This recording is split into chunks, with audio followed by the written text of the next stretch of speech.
भगवान शिव जी की कथाएं, शिक्षाप्रद कथाएं। पार्वती ने शिव को दान में दिया। भगवान शिव जी की कथाएं, शिक्षाप्रद कथा। एक श्रेष्ठ पुत्र की प्राप्ति हेतु भगवान शिव से आज्ञा लेकर पार्वती ने 1 वर्ष तक चलने वाले पुण्य व्रत का समापन किया। व्रत की समाप्ति पर पुरोहित सनत कुमार ने देवी पार्वती से कहा, सुव्रते, मुझे दक्षिण चाहिए। पार्वती ने मुहमांगी दक्षिणा देने का वचन दिया। फिर क्या था, पुरोहित बने सनत कुमार ने अस्वाभाविक दक्षिणा की याचना की। देवी, इस व्रत में दक्षिणा स्वरूप मुझे अपने पति को दीजिए। यह सुनते ही देवी पार्वती पर जैसे वज्रपात हुआ। वे व्याकुल होकर विलाप करती हुई मूर्छित हो गई। पार्वती को मूर्छित देखकर ब्रह्मा, विष्णु और मुनियों को हंसी आ गई। उन्होंने पार्वती को समझाने के लिए भगवान शिव को भेजा। पार्वती की मूर्छा टूटने पर शिव ने उन्हें समझाया, देवी, देव कार्य, पितृकार्य या नित्य नैमित्तिक जो भी कार्य दक्षिणा से रहित होता है, निष्फल हो जाता है। उस कर्म से दाता कालसूत्र नामक नरक में गिरता है। उसके बाद वह दीन होकर शत्रुओं से पीड़ित होता है। ब्राह्मण को संकल्प की हुई दक्षिणा उस समय न देने से वह बढ़कर कई गुनी हो जाती है। भगवान विष्णु और ब्रह्मा ने पार्वती से धर्म रक्षा के लिए अनुरोध किया। धर्म ने भी समझाया, देवताओं ने कहा, मुनियों ने भी दक्षिणा देने की प्रेरणा दी। फिर भी पार्वती चुपचाप रही।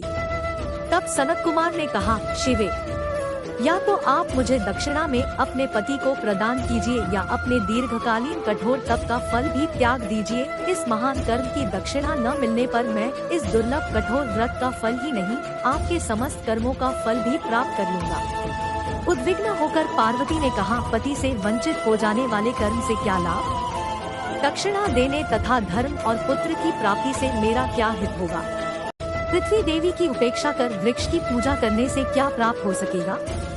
साध्वी स्त्रियों के लिए पति 100 पुत्रों के समान होता है। ऐसी स्थिति में यदि व्रत में अपने पति की ही दक्षिणा दे दी जाए तो पुत्र से क्या लाभ? यह सत्य है कि पुत्र पति का ही अंश होता है, लेकिन उसका एकमात्र मूल तो पति ही होता है। मूल धन के नष्ट होने पर समस्त व्यापार ही विनष्ट हो जाता है। समय आकाश में देवताओं और ऋषियों ने एक रत्न निर्मित रथ देखा जो पार्षदों से घिरा था।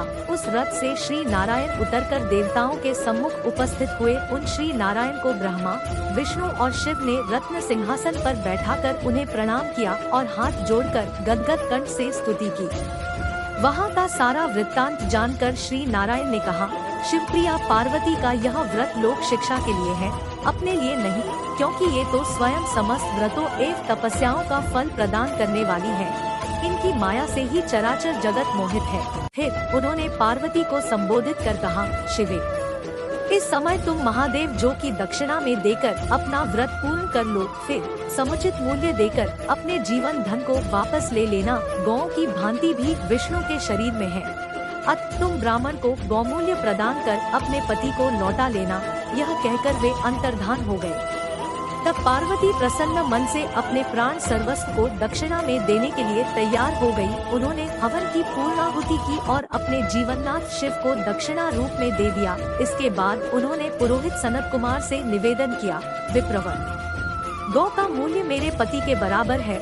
मैं आपको अत्यंत सुंदर 1 लाख गौएं प्रदान करूंगी। इसके बदले में आप मेरे जीवन सर्वस्व को लौटा दें। प्राणनाथ के मिल जाने पर मैं ब्राह्मणों को विपुल दक्षिणाएं प्रदान करूंगी। तब सनत कुमार ने पार्वती से कहा, देवी, मैं ब्राह्मण हूँ, मैं 1 लाख गौएं लेकर क्या करूँगा? इस दुर्लभ रत्न के सामने 1 लाख गौओं की क्या तुलना? मैं इन्हें साथ में लेकर त्रिलोक में भ्रमण करूंगा। उस समय समस्त बालक इन्हें देखकर प्रसन्नता पूर्वक ताली बजा जाकर अट्टहास करेंगे। कहने के साथ ही सनत कुमार ने भगवान शिव को अपने पास बैठा लिया। यह सुनकर पार्वती जलहीन मछली की भांति छटपटाने लगी। उन्होंने मन ही मन सोचा, कैसा दुर्भाग्य है मेरा कि मुझे न तो अभीष्ट देव का ही दर्शन हुआ और न ही व्रत का फल प्राप्त हो सका। अधीर होकर वे अपने प्राण त्यागने के लिए प्रस्तुत हो गए। अकस्मात उसी समय आकाश में तेज समूह प्रकट हुआ। उस तेज समूह को देखकर पार्वती ने उससे अपने ऊपर दया करने को कहा और उस मह तेजोराशि के मध्य विश्व मोहन श्री कृष्ण स्वरूप का दर्शन किया। तैसे भुवन मोहन अनूप रूप को देखकर भगवती पार्वती उसी के सदृश पुत्र की कामना करने लगी और उसी क्षण उन्हें वह वर भी प्राप्त हो गया। तदनंतर वह तेज वहीं तिरोहत हो गया। तब देवताओं ने ब्रह्मपुत्र सनत कुमार को समझाया। सनत कुमार ने दिगंबर शिव को उनकी प्राणेश्वरी पार्वती को लौटा दिया।